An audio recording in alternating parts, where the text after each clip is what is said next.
Hi, and welcome to the X22 Report Spotlight. Today's guest is Danielle DiMartino Booth. Danielle spent 9 years as a senior financial analyst with the Federal Reserve of Dallas and served as an advisor on monetary policy to Dallas Federal Reserve President Richard W. Fisher until his retirement. Danielle has a new book out called Fed Up. It will be released on February 14th, and I am very happy and honored to have Danielle on the X22 Report Spotlight. Danielle, welcome to the Spotlight. I'm so happy to be here today. Thank you for being on here. And you are a Fed insider. You work for the Fed. Did you quit the Fed? Well, I wouldn't say I quit the Fed. That's kind of a strong word. I followed in one of the most hawkish hawks in central banking history, and I followed him out. Okay. So I followed in Richard Fisher, and I followed him out, yes. So you wrote this book, Fed Up. I like the title, Fed Up. It's a good play on words. Can you just give us a brief summary of why you decided to write this book? Well, Dave, the words that I use are duty-bound. Mm-hmm. I spent a long time inside the Fed as an outsider looking in, and I joined the Fed going into the financial crisis, and I was there in the years that followed it. And what I witnessed and experienced were so alarming to me that I felt that I was duty-bound to share my experience and connect the dots for the average American who might not appreciate the intricacies of the institution, but more importantly, how directly the Fed affects their everyday investment decisions as well as spending decisions. Okay, I just wanted to get into the Fed, and I just wanted to clear up some things that people might not know. Many people do know this, but is the Fed part of the government? Well, the Fed is a hybrid, if you will. The Federal Reserve district banks are private institutions that remit the remaining profits that they generate, if there are any, after they cover their operating expenses, to the Federal Reserve in Washington, and the Federal Reserve in Washington then transmits any profits after it covers its operating expenses to the Treasury in the form of remittances. So the best way I can describe the Fed to the average American is that the 12 districts email addresses end in .org, and those in Washington D.C., like Janet Yellen, her email address ends in .gov. So it's a private-public institution. It's both. Okay, and who are the people running the Fed? I mean, who are they? What are they part of? Well, they're mainly part of academia. Who are they? What are they part of? They are, and it didn't used to be that way. I don't mean to be flip, but the people running the Fed are mainly PhDs in economics whose decision-making revolves around theoretical models. These theoretical models, is this just things where they're sitting, in a setting where they're just, thinking about how they should approach the economy? I mean, are they out on the street? Are they looking at what's happening with the people? Do they have their ear to the ground of knowing what's really going on? No, I think that you're driving at the core of really what's gone wrong with the Fed is that there's not enough practicality and pragmatism within the institution. If something that's going on in the real world doesn't happen to fit into one of their econometric models, then it's simply dismissed. And that goes a long way towards explaining why the Fed missed the financial crisis when a lot of people who did have their ear to the ground, myself being one of them, saw it coming. Is the Fed then working in the best interest of the American people? Well, no, that's kind of a rhetorical question. And I would have to say no, that the Fed has not been acting in the best interest of the American people. Otherwise, you wouldn't have had now the second largest generation in the country, the baby boomers. Of course, the millennials are a larger generation population-wise.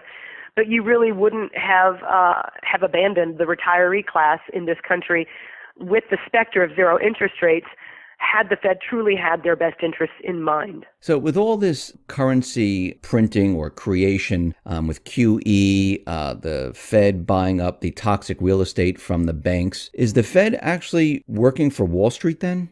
Well, I don't think anybody at the Fed would answer in the affirmative to that question, but that has been one of the, they would tell you, unintended consequences, is that Fed policy has unfairly benefited Wall Street, and that it has unfairly detrimented the average American, i.e. Main Street. But I don't think that that's what they think that they were doing. But again, to going back to your early observation, is their ear to the ground? No, I don't think it is. I think that they believe that the so-called wealth effect actually exists on planet Earth, where it really doesn't. The wealth has not trickled down to every working American. So since 2008, since the crisis that we had, the Great Recession, up until this point, which is almost 9 years later, has the economy actually improved after everything the Fed has done? Well, I think it's fair to say that jobs have been created and that home prices have certainly risen and that asset prices like stocks and bonds have also risen in value. Has the economy itself improved? You know, if you look at economic growth from the time that we emerged from recession in 2009 until the just reported year-end final 2016, gross domestic product has averaged 1.8%.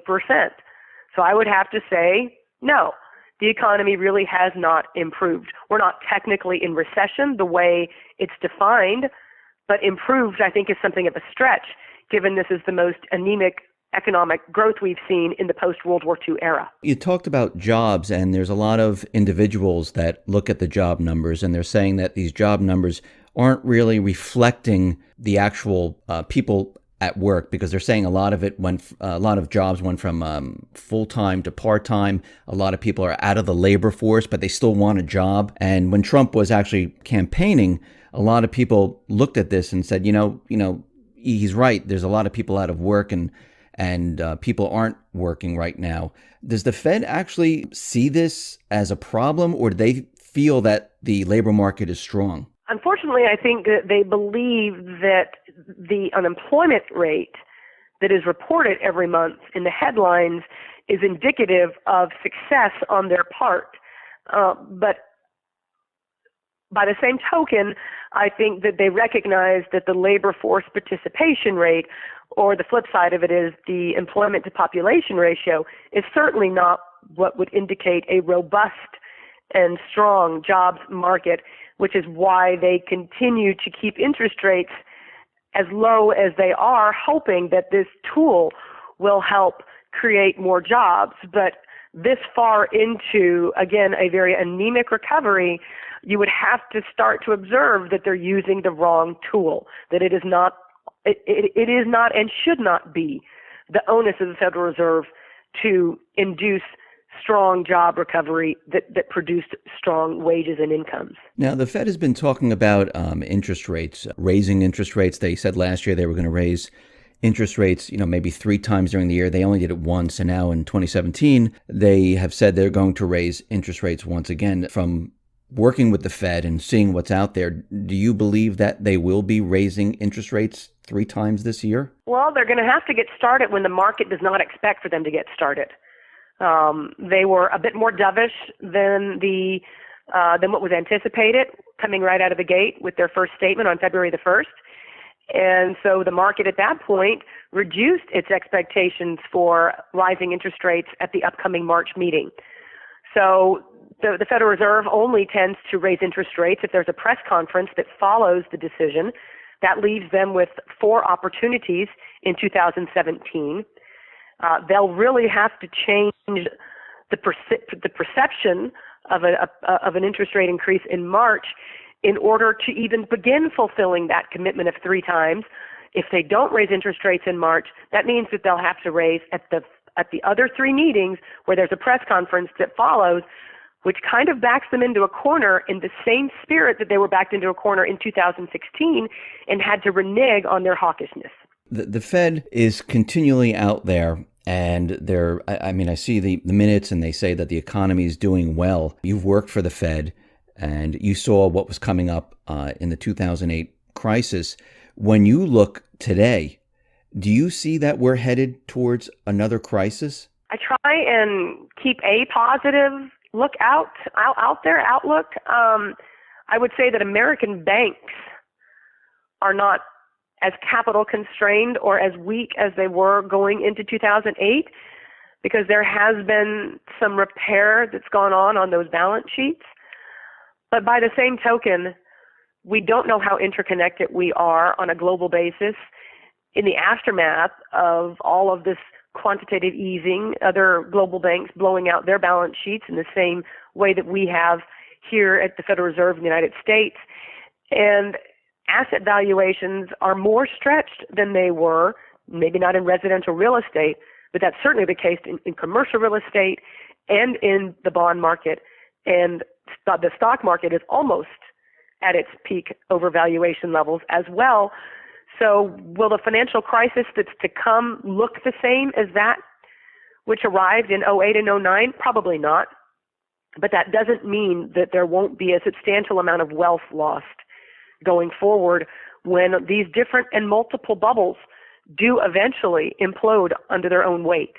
I mean, you're talking about bubbles, and many times the Fed is out there and they say they don't see any bubbles whatsoever.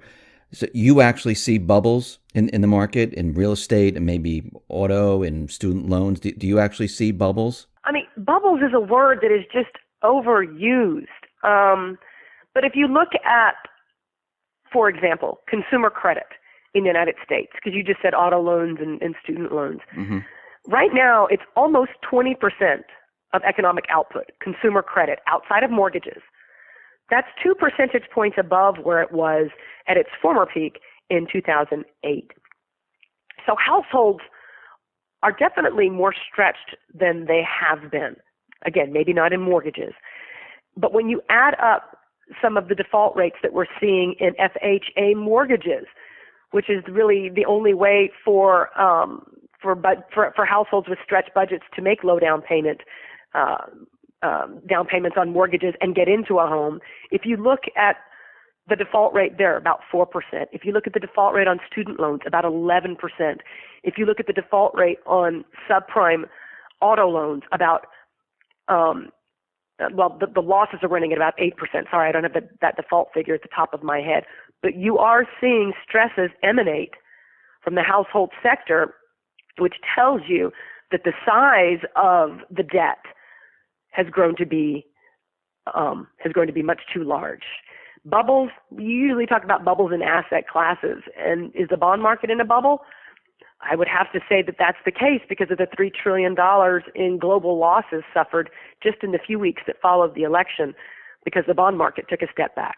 And you talked about debt. I mean, right now, the United States is in $20 trillion worth of debt, $200 trillion of... That's global. That's the global debt market. Debt. I mean, we have a lot of debt. And what I've seen in the past is that the tax revenue coming into the government has continually dropped. It's declining right now. If you look at state level, if you look at federal level, the tax revenues coming in are dropping. Can we sustain this debt right now? Well, we can sustain the debt as long as the rest of the world allows us to, is the long story short. What do you mean? The U.S. dollar remains the reserve currency, and that means that foreign countries will still have to continue to pony up at our auctions and support our debt. So mathematically speaking, unless you're talking about Armageddon, we can continue to support this debt.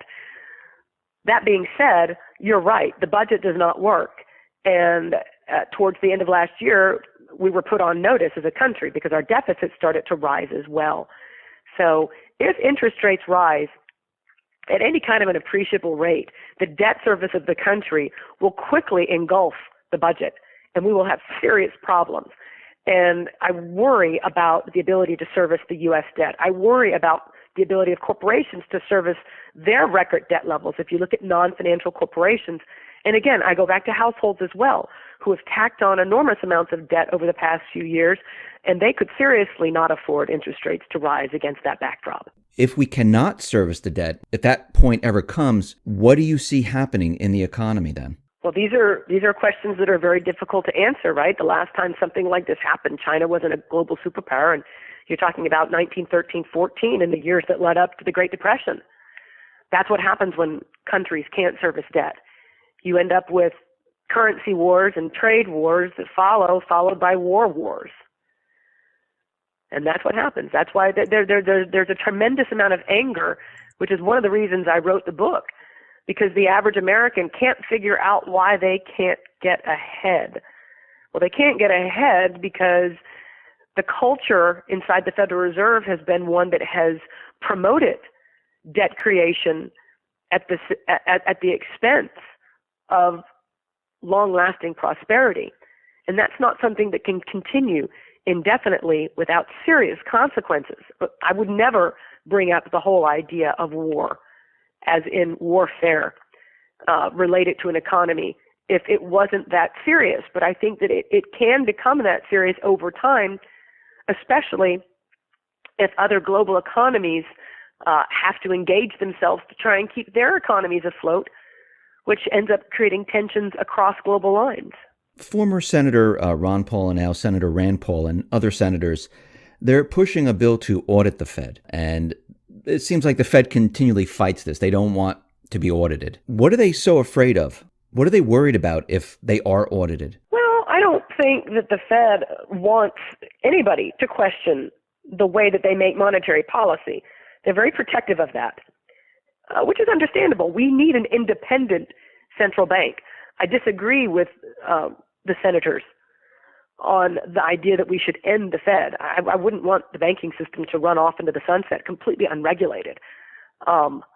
But I do think that there needs to be more of a check and balance on what has effectively become the fourth branch of the U.S. government, the Federal Reserve. And I think that the onus is upon Congress and the administration to put dissenting voices onto the Federal Reserve Board so that we don't necessarily have to come in and say, this is absolutely how you have to conduct yourself, and you have to go by this or that rule in making monetary policy and be disciplined inside of a box. But I do think that if you had more people among Federal Reserve officials who were able to dissent and were able to disturb that culture of groupthink, that we wouldn't be in the situation that we were in today with people demanding an audit of the Fed. You have to go down to the studs and invite dissent onto the Federal Reserve Board. I think the opposite way. I think that it's the people of the country that should be involved and looking at what the Fed is doing. I know it's private, but I believe that the Fed, as a private corporation, gets away with a lot of things. And the people of the country, because before the Fed, there was no Fed. It was the government creating currency. And now we have this debt-based model, which looks like it can't go any further. And at this time, I don't see the purpose in the Fed. I don't see what benefit it gives to the people, because they're actually loaning currency out to the public with interest. And the people then, they have to pay for this in the long run with taxes. And actually, if you look at the debt load in the country, there's really no way to pay this back at all. No, there's not. And you're right that the Fed has stopped working for the people of the country. But that doesn't mean that the institution needs to go away. The word that I use means it is upend. I don't think we need 1,000 PhD economists at the Federal Reserve all coming up with the same conclusion, looking at the same data.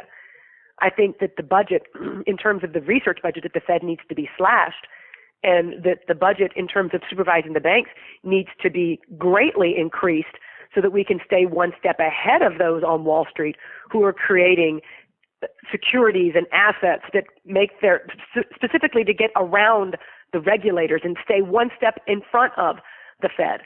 I think we need to have the smartest people at the table and have people who have been on the receiving end of Fed policy to make sure that Fed policy is designed for the people at the Federal Reserve. You have to start at the very foundations and make sure that if the Federal Reserve cooks up a concoction, that they actually have to taste their cooking and eat it themselves before passing it out on the menu to everybody else. Yeah, because when I look around the world, I mean, this is what I see. And many people who listen to what I report and what I talk about is the Fed around the world, not just here in the United States, but the ECB, the IMF, the central bank systems. We look around Europe, I mean, they have a huge amount of very high unemployment. Most of the countries are in debt. They're at negative interest rates. And they're continually purchasing corporate bonds. They're monetizing the debt. The same thing in the United States. They're monetizing the debt. They're buying treasuries. And right now, over this period of time, it seems like the system has completely broken down. And right now, the people at the bottom, they are completely suffering through all of this. And it doesn't seem like it's getting better as they continue on with their policies. Well, I would push back a bit. I would say that the people at the very bottom are doing okay. We've had one of the quietest expansions of the social safety net since FDR was in office. I would say the people right above them are suffering the most. The people who get up every day and go to work and pay their taxes and stretch themselves to pay property taxes to cover underfunded pensions that have been corrupted and cannot put food on the table and are forced to take out a subprime auto loan in order to get back and forth to work, to stretch that payment amount. I would say it's the rung right above who are being hollowed out and being disserviced the most by Federal Reserve policy. It's those who want to continue to give that have been destroyed to the greatest degree and who are arguably really angry. And deservedly so. Yes, I do agree with you on that it is, well, the middle class is kind of disappearing. But I mean, if the bottom rung, if we took away all those social programs, food stamp, because food stamps, the number of people on food stamps have gone up dramatically.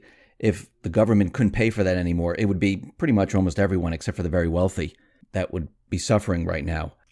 Since Trump has become president, do you think he's going to approach the Fed and end the Fed? Well, I don't think he's going to end it. I mean, he's got a lot of things he wants to spend money on, last I checked. And for that, you need somebody controlling the levers of interest rates. So when people ask me about Trump, my stock answer is I hope he introduces the essential changes that are needed inside the institution. He has an immediate opportunity, an enormous opportunity, because there are 2 vacancies on the Federal Reserve Board. So he's got it in him. He's got the power right now to put 2 dissenting voices on the Federal Reserve Board. I'll dig into the weeds for just a bit with you. Last September, Janet Yellen was staring down the barrel of a double dissent on the Federal Reserve Board. Tarullo and Brainerd were very vocally threatening to dissent, something that's only happened on the Federal Reserve Board twice in the last 21 years. So rather than withstand that, she took a triple dissent from 3 district bank presidents who were stepping down from their voting rotation in December. Yellen does not want people on her within her inner sanctum to say no. And Trump has an immediate opportunity to put people on the Federal Reserve Board who will push back and who will say no immediately. And then you will see other people follow. Janet Yellen's term is over in less than a year. I think Daniel Tarullo would follow if a check and balance was placed in where he is. I think Brainerd would leave as well.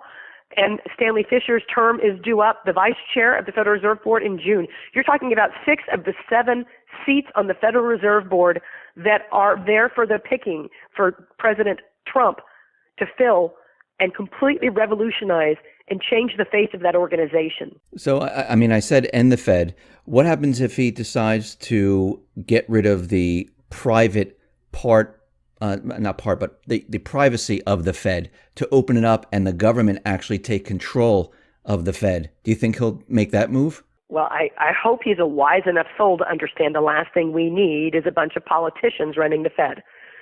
The Fed's become overly political as it is. I wouldn't want Congress running it. Not on behalf of my children.